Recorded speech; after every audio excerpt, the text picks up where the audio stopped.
There needs to be tax breaks and other incentives to encourage Guyanese to preserve the architectural heritage of Guyana, particularly Georgetown. This is one of the views expressed by an architect who has practiced in the Caribbean, Mrs. Saskia Hart, who is the wife of the United States ambassador to Guyana. Mrs. Hart was asked by the National Trust to deliver a guest lecture looking at Guyana's heritage through the lens of a foreigner. She told the gathering at the Umanayana last evening that Guyana's architectural heritage is indeed a reflection of the people who inhabit or who were brought to this land over the years.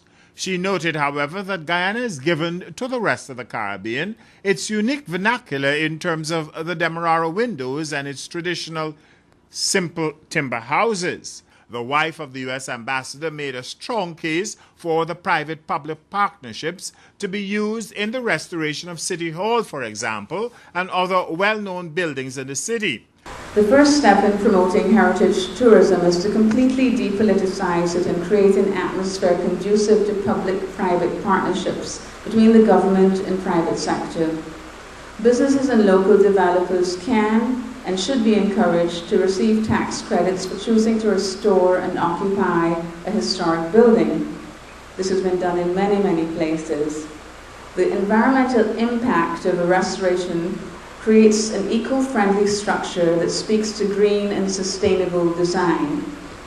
Existing buildings can indeed be more energy efficient because they have good ventilation, durable materials, high ceilings, and good spatial relationships with their neighbors. Using sites or ruins such as Port Zealandia as a backdrop for jazz or other music festivals is a wonderful way to make a historic site come alive. Farley Hill in Barbados is used annually as a venue, and some of the proceeds go to the upkeep of the historic site. Environmental cleanliness is a must in achieving all of these goals. Regular garbage collection in the city and investing in incinerators should be a priority for government and municipal officials.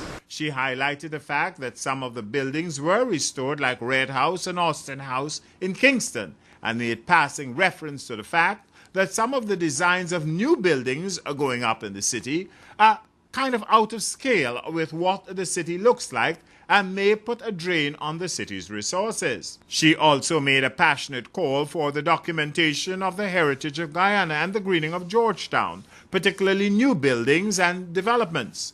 The lecture is part of the Heritage Week celebrations and seeks to promote heritage tourism. For Capital News, Enrico Wilfred reporting.